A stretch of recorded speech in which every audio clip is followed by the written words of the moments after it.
हमारे आंदोलन में कई प्रकार के विरोध हुए हैं। हमारे आंदोलन में जब भी भक्तों ने प्रचार करने की कोशिश की है, नाना प्रकार से लोगों ने विरोध किया है। केवल रिश्तेदारों या माता पिताओं की तरफ से नहीं, बल्कि सरकार की तरफ से भी। कई ऐसे देश हैं जहां पर सरकार जो है वो अनुकूल नहीं है कृष्ण भावनामृत के प्रचार के लिए। वहां तो आप गेरुए वस्त्र में प्रवेश ही नहीं कर सकते हैं। उनको पता है ये अंतर्राष्ट्रीय श्री कृष्ण भावनामृत संघ से है, इनकी यहां पे एंट्री नहीं होनी चाहिए। अब तो हमारे देश में ही हो गया है। कई ऐसी संस्था है, मैं नाम नहीं लेना चाहता हूं यहां पे, कई ऐसी संस्था है उन्होंने प्रवेश वर्जित कर दिया है, क्योंकि हमारे कई ऐसे प्रचारक हैं जो अभी बहुत सुविख्यात हो चुके हैं और उनके बहुत सारे अनुयायी हैं पूरे भारत में, पूरे विश्व भर में। उनका प्रभाव और संस्थाओं में भी पड़ रहा है और लोगों के ऊपर भी पड़ रहा है। तो ऐसी संस्था जो है ऐसे प्रचारकों का प्रवेश वर्जित कर रही है, मना कर रही है, बैंड है उनके लिए, बैंड है पूरा। ये they are not allowed to go there and preach. तो इस प्रकार होता है।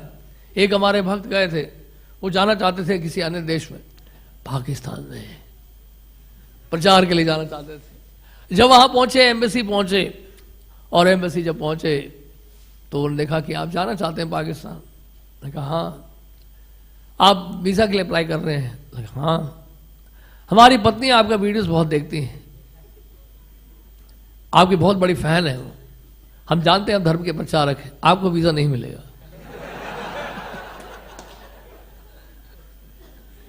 आपको वीज़ा नहीं मिलेगा। वो पहचान लिया एकदम से देखते ही, तो बेचारे जा नहीं पाए, वो जाना भी चाहते थे, जा नहीं पाए। तो इस तरह से जो है देश विदेश में प्रवेश करना भी बड़ा मुश्किल हो जाता है। जो कृष्ण भक्ति का प्रचार करना चाहते हैं, कई तरह के विरोध होते हैं। लोग चाहते नहीं है वास्तव में कि कृष्ण भक्ति का प्रचार हो, कृष्ण भावना भावित हो, लोग नहीं चाहते हैं। अधिकांश लोग चाहते हैं नास्तिक बनना, और इसके लिए वो कुछ भी करने के लिए तैयार हो जाते हैं कि हमारा लड़का जो है वो भक्त नहीं बनेगा, हम नहीं भेजेंगे उसको मंदिर, इस्कॉन के मंदिर। चला जाए वैष्णो देवी, कोई दिक्कत नहीं है, कालका मंदिर चला जाए, कोई दिक्कत नहीं है। लेकिन ISKCON Hare Krishna land hill east of Kailash में नहीं जा सकते, वहां बहुत खतरा है। वहां जाने से क्या है, दिक्कत होती है। कृष्ण के बाद जो भी जाता है वो कृष्ण का ही हो जाता है, और फिर मुड़ के देखता ही नहीं है। बड़ी समस्या है, इसलिए इसको रोक दो जाने से पहले ही। तो इस तरह से क्या है, कई प्रकार के विरोध है, कई प्रकार की बाधाओं का सामना करना पड़ता है भक्तों को। आध्यात्मिक जगत में जाना आसान नहीं है। भगवान के धाम में जाने के लिए कई प्रकार की बाधाओं को पार करना पड़ता है। सबसे पहले तो खुद हमारी खुद ही बाधा है, हम ही खुद बाधा है अपने लिए, वो सबसे बड़ी बाधा है।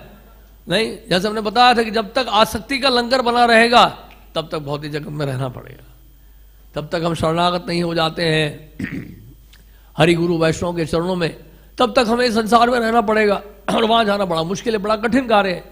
और खुद अगर तैयार भी हो गए अगर हम, तो बहुत सारे विरोध है, घर वालों से विरोध है, रिश्तेदारों से विरोध है, मित्रों से विरोध है। तो वो मित्र आपसे मिलते ही नहीं है। जिन मित्रों के साथ आप स्कूल में कॉलेज में पढ़े थे, वो मित्र कोई फोन नहीं करते। आप करते हैं? कोई नहीं करता।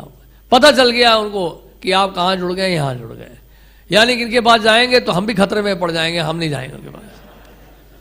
तो आपके पुराने मित्र आपसे मिलते नहीं हैं, मिलते कि नहीं मिलते, सब छोड़ के चले आते हैं। तो इस तरह से क्या है, ये विरोध चलता आ रहा है सृष्टि के प्रारंभ से ही। सृष्टि जब से प्रारंभ हुई तब से ही चला आ रहा है। देखो ये विरोध ये सृष्टि के प्रारंभ में तो एक घटना हो रही है, ये थोड़ा कि 2023 की बात चल रही है यहाँ पे। और उसी परंपरा में हम लोग हैं, श्री ब्रह्म मध्वा गौड़िया संप्रदाय में। इसे प्रभुपाद जी आगे बताएंगे तात्पर्य में। जिस तरह से नारद जी को शाप दिया, उसी तरह से हम भी शापित हैं। वो सब माता पिता हमें शाप दे रहे हैं कि हमारा लड़का जो है कृष्ण भक्त बन गया, हम आपको शाप देते हैं, आप कभी भी किसी भी स्थान में एक जगह पर नहीं रह पाए। तो प्रभुपाद ने कहा देखा, इसीलिए मुझे शाप मिला, मैं रह नहीं पाता हूं एक जगह कहीं। हमने परंपरा के द्वारा इस शाप को स्वीकार किया है, प्रभुपाद कह रहे। तो ये शाप नहीं, वास्तव में नारद जी के ऊपर बड़ी कृपा हुई है। नारद जी ने इसको कृपा करके स्वीकार किया। उन्होंने कहा ये तो बहुत अच्छा है, बहुत तेजी से मैं जाऊंगा हर जगह, फटाफट, आई विल मूव फास्ट, एक जगह से दूसरी जगह I will move very very fast. और जितनी जल्दी जाएंगे उतने ज़्यादा लोगों को अप्रोच कर सकते हैं। जब आप ग्रंथों का वितरण करते हैं एक ही के साथ लगे रहोगे तो फिर बड़ा मुश्किल है। अगर आप फास्ट मूव करते हैं तो बहुत सारे लोगों को अप्रोच कर सकते हैं, है कि नहीं? तो इसी तरह से है कि नारद जी जो है बहुत सारे लोगों को अप्रोच कर पाते हैं, पूरे सृष्टि में, पूरे ब्रह्मांड में घूमते रहते हैं और सभी लोगों का उद्धार करते रहते हैं। तो यहाँ पर ये क्या बताया जा रहा है, यहाँ पर नारद जी के ऊपर क्रोधित होकर बोल रहे हैं, हे नारद मुनि, रे साक्षात पाप कर्म पाप कर्म बोल रहे हैं नारद जी को, असाधु बोल रहे हैं और क्या बोल रहे हैं, साक्षात पाप कर्म बोल रहे हैं। तो नारद जी तो संतों के भी संत हैं, बड़े बड़े महाभागवतों के परम गुरु हैं और उनको बोल रहे हैं पाप कर्म।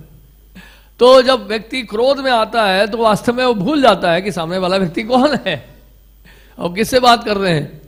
नारद जी तो सबके गुरु हैं, देवताओं के गुरु हैं, इसलिए उनको देव ऋषि नारद क्यों कहा जाता है कि देवताओं के गुरु हैं वो।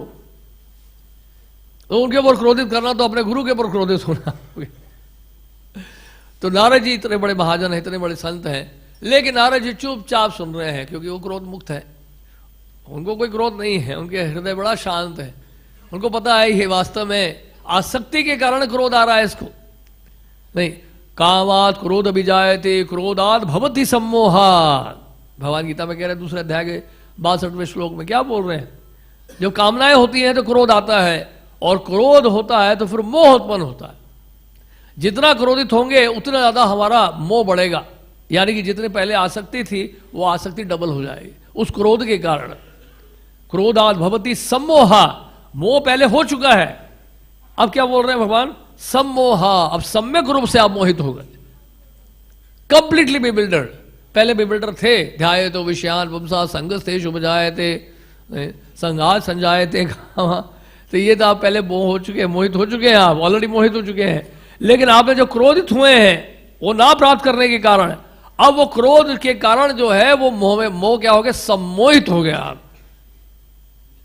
तो मोह तो था उनको अपने संतानों से मोह था, उस मोह के ऊपर और मन ही मन वो नारद जी के ऊपर क्रोधित होना शुरू हो चुके हैं, वो पहले से ही, वो दिखा नहीं रहते बस। अब क्या वो बस वो मोह जो है वो इतना बढ़ गया कि क्रोधित हो गए, और क्रोध के कारण क्या है, अब वो सम्मोहित हो गए हैं। सम्मोह में क्या करेंगे, वो नारद जी को शाप देते। तो इसलिए क्या है कि क्रोध से बचना बहुत जरूरी है। क्रोध का कारण ही काम है। जब तक हमारे हृदय में बहुत ही कामनाएं बनी रहेंगी, बहुत ही वासनाएं जब तक होंगी, तब तक क्रोध की संभावना बनी रहती है। ये बहुत बड़ी परीक्षा है इस कृष्ण भावनामृत जीवन में। इस जीवन काल में कम से कम इतना तो कर लेना चाहिए कि हम इन अनर्थों से छुटकारा पा लें। ये बहुत बड़े बड़े अनर्थ हैं, नहीं, इसलिए नरोत्तम दास ठाकुर कहते हैं अगर क्रोधित होना है तो किन के ऊपर होना है क्रोधित, जो भगवान से द्वेष करते हैं, जो भगवान की भर्त्सना करते हैं, भक्तों के ऊपर क्रोधित होते हैं, भक्तों को पीटते हैं, मारते हैं, उनके ऊपर क्रोधित होना। वो क्रोध वहां दिखाना है। हनुमान जी भी क्रोधित हुए। क्रोध तो शुद्ध क्रोध भी है, एक क्रोध जो है भौतिक वासना के कारण है, लेकिन क्रोध को कभी त्यागा नहीं जा सकता है, कामना को कभी त्यागना नहीं जा सकता है, लेकिन इसका उपयोग भगवान की सेवा में करना होता है। नहीं, भगवान को प्रसन्न करने के लिए हमारे अंदर हृदय में कामना होनी चाहिए। इस तरह से क्रोध का भी सदुपयोग है, लोभ का भी सदुपयोग है। लोभ साधु संग हरि कथा, नरोत्तम दास ठाकुर कह रहे हैं कि लोभ कैसा होना चाहिए कि साधु संग में रहकर हम हरि कथा सुन पाए, ये लोभ बना रहना चाहिए कि जहां कहीं भी हरि कथा हो, भक्तों का संग हो, वहां तुरंत पहुंच जाओ। इतने लोभी होने चाहिए हमें।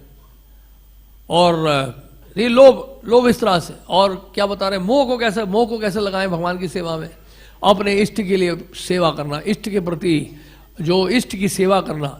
इष्ट के लिए जब मोह होगा, अपने विग्रह के लिए, अपने डीटीज के लिए, अपने ठाकुर जी के लिए, अपने इष्ट के लिए जब मोह बढ़ाएंगे तो सांसारिक मोह समाप्त हो जाएगा।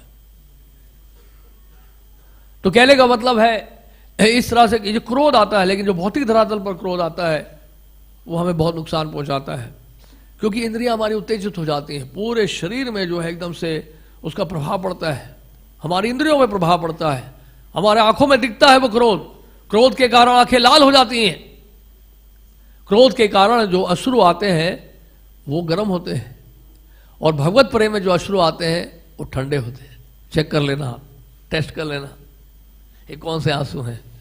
तो इस प्रकार क्रोधित होना जो है ये बहुत अच्छा लक्षण नहीं है साधु का। साधु अगर जो है, साधु का लक्षण बताया है श्रीमद् भागवत में, तितिक्ष्वा कारुणिका सुहृद सर्वदेहिनाम अजात शत्रु शांत साधुआ साधु भूषणम। साधु का आभूषण क्या है कि वो सहनशील होता है। नारद जी कितने सहनशील है देखिए, आप उनके हृदय में कितनी करुणा है। देखिए प्रजापति दक्ष के पुत्रों के लिए करुणा कितनी है, नहीं कितनी दया है उनके हृदय में, और कितना वो सहन कर रहे हैं, कितना धैर्य। उनको पता है, उनको नहीं पता क्या, पहले से ही पता उनको प्रजापति दक्ष को अच्छा नहीं लगेगा, लेकिन फिर भी वो क्यों कर रहे हैं, क्योंकि उनमें उनके लिए भला है, उसमें उन्हीं का भला है। तो कई बार लगता है ऐसे कि प्रभु जी आप दे रहे हैं, ग्रंथ लोग चाहते नहीं है, लोगों को नहीं चाहिए, फिर भी आप क्यों बांट रहे हैं। क्योंकि भक्त जानता है ये ग्रंथ पढ़ेगा, ग्रंथ को छुएगा, ग्रंथ को हाथ में लेगा तो उसका भला होगा। उसको नहीं पता है, वो तो गाली दे रहा है, वो तो हमेशा गाली देगा, वो तो हमेशा विरोध करेगा। लेकिन भक्त जो है उसके हृदय में दया है, वो जानता है कि ग्रंथ कैसे भी मुझे पहुंचाने उसके पास, उसमें उसका भला है। अगर डॉक्टर आपकी फुंसी फोड़े को काटता है वो आपका दुश्मन नहीं है, राइट। तो इसी तरह से साधु का जो जीवन होता है वो बहुत स्ट्रांग होता है। प्रचारक कैसे, कई बार ऐसे साधु को कड़वे शब्द बोलने पड़ते हैं। सत्यम ब्रूयात प्रियम ब्रूयात बोलते हैं ना, सत्य बोलो तो प्रिय। लेकिन प्रभुपाद जी बोलते हैं कई बार सत्य जो है वो कड़वा भी होता है, हमेशा प्रिय नहीं होता। तो कई बार सत्य बोलने के लिए क्या है, कड़वे शब्दों का उपयोग करना पड़ता है, आवश्यकता पड़ने पर, हमेशा नहीं, आवश्यकता पड़ने पर, अज्ञानता को काटने के लिए। तो साधु के जो शब्द हैं, साधु की जो वाणी है वो अज्ञानता को काटते हैं। इसलिए बताया हमारे शास्त्रों में, साधु संग सर्वशास्त्र कहे, लव मात्र साधु संगे सर्व सिद्धि हो है। तो साधु संग में क्या होता है, हमारे अज्ञानता कटती है, ये अनर्थ कटते हैं ऐसे वैष्णव की, साधु की सेवा करने से, जो इन अनर्थों से मुक्त हो चुके हैं।